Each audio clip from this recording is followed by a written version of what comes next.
What is up, guys? It's ProptheProps back at it with another Prizepicks video for July 14th, 2023, this Friday slate. Make sure you use the code on the screen you see for a deposit match up to $100.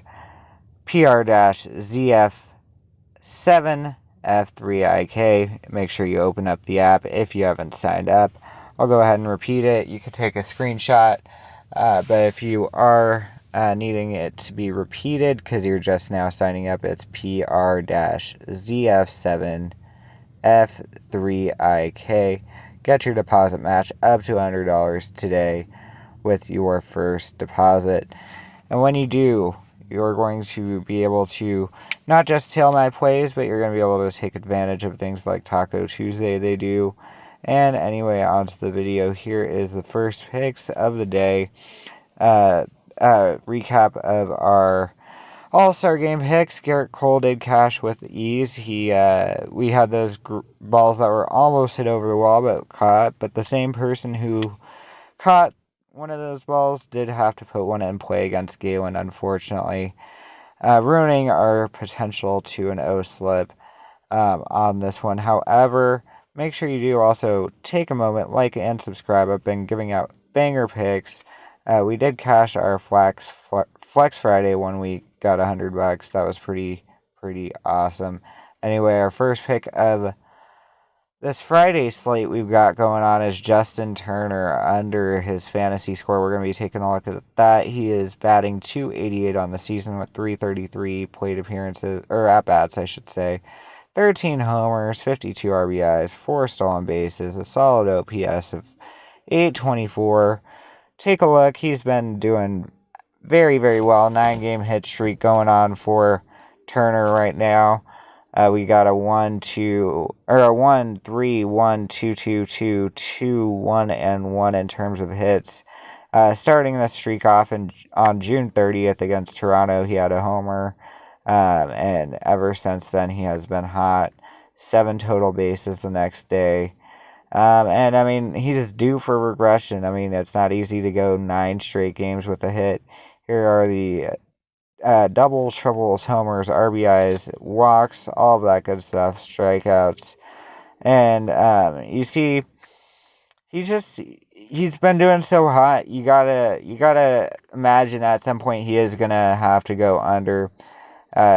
14 at-bats, 286 average going up against the pitcher he is supposed to be going up against, which would be Hendricks of the Boston Red Sox. 2 homers, 4 RBIs against Hendricks. I mean, all solid numbers, very solid numbers. And I wouldn't be surprised if there are a few of you hesitant to go ahead and put this prop into your parlays or whatnot. But I do really like it. I do think that this is one that's going to cash. I'm not going to be surprised if I do see some comments in the comment section hating on this pick. But trust me, I've done all the research. It's a very solid prop. And I do think that this is a spot where if he does go over, I'm going to have to tip his cap. Maybe play him the next day on the under once again because, hey, 10-game hit streak. He's got to go under at some point. Next one, Graham Ashcraft going up against Corbin Burns of the Milwaukee Brewers. Graham Ashcraft, 4-6 on the season, 6.28 ERA, 1.59 WHIP, not good at all. We see guys that are a lot better. We've seen guys around 1.2, like Verlander, and I mean, Verlander's not even having the best of seasons, so that puts into perspective to a degree the season that Graham Ashcraft is having, and that's part of why we're going to be targeting the under on the over on Graham Ashcraft for the runs. Over 2.5 earned runs allowed. I think this one's going to be a no sweat bet. As you see, we're playing at, not as you see, but he is playing at home. Cincinnati, or Ashcraft at home, much larger sample size, 7.95 ERA allowed. So, I mean, that in itself shows there's a very big difference between away games and road or home games that way could be a little bit skewed just because it is a smaller sample size. But when you're looking at 7 games, 7.95 ERA, that is a very, very high ERA. Not going to be winning a lot of games with ERA like that. And if you go and take a look at Graham Ashcraft's whip, homers allowed at home, 10 homers allowed. Want to say his whip was even higher as well at home. I didn't catch it in the screenshot like I thought I did. However, you're going to go take a look at next the recent game logs for Graham Ashcraft, and you see here it's going to show he has 1 earned run in each of his 2 last starts. And when you're talking a guy 6.28 ERA over 10 games, a 7.95 ERA at home, this is a guy that books are expecting to allow runs. I would be surprised if this number doesn't get bumped up to 3.5 by game time. Just because, I mean, 1 earned run. He did have 6, then 3. So you take a look at his last 5, and he's gone over this in 3 out of his last 5. Yes, but he has 2 back-to-back 1 earned run performances. We're talking a Milwaukee Brewers team. They've got Christian Yelich with good history. Other guys, I just don't like the spot for him. Next guy, Trey Turner, 247 average, 10 homers, 32 RBIs, 19 stolen bases, 368 at-bats. Guy who could get you stolen bases. Maybe not as much so as Ellie or Acuna, but he's definitely capable of getting you a stolen bag, and that's +5 in his fantasy score right there. He could go out, get a single, advance on a steal, try and get in scoring position, and cash just that way. 353 average, 17 at-bats, 1 homer, 3 RBIs up against Darvish. Very solid history, and so, I mean, this is definitely a matchup where we could see him even put up a run. Not necessarily a home run, but a single, a run. Maybe he gets a stolen base. Maybe he gets 2 hits. This is definitely a game I like Turner.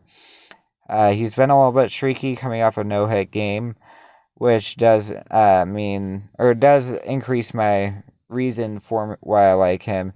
He did have a homer in the game just before the no-hit game, a single in the game before that, and 2 singles the game before that. He had another 2-hit performance before that. So, I mean, I think that this is definitely a spot where he's been doing solid for the month of July. I'm not going to lie. And so, I mean, this could be a spot where he does go under, but, you know, baseball, you could be just a day off a lot of times. I do think this is the right spot. Anyway, we're going to go into our last pick, Mookie Betts. I don't have a face shot for him. I meant to grab one, but we all know who he is. Just came out of the All-Star game, the Home Run Derby. Very solid season. 3-game hit streak currently. He could be a little bit of a streaky guy, but when he's hot, he is going. And unfortunately, I think that this is a game where Mookie's going to be lacking a little bit. He's 0 of 16 against Justin Verlander. Verlander is a right-handed pitcher. And, no, I could be wrong on that. Either way, Verlander is definitely a pitcher. And if you didn't know that, Justin Verlander is a pitcher. And he, the pitcher that, or the hand that he pitches with, Mookie Betts, he just doesn't hit well off of. He's like a 247 hitter versus like a 300 with the other hand. That's just a fact. But here we take a look at the away games. He's 241 on the road. This is an away game as well. So factor in the fact that he is not the best with the hand Verlander pitches with, and this is a away game. I do like Mookie Betts under on total bases at 1.5. Anyway, that is going to do it for this video. I hope that you guys did enjoy this video. I hope that you give me a like and a sub and a comment. It just helps get this video out into the algorithm. I hope you have a great rest of your day. Peace out. Enjoy your day.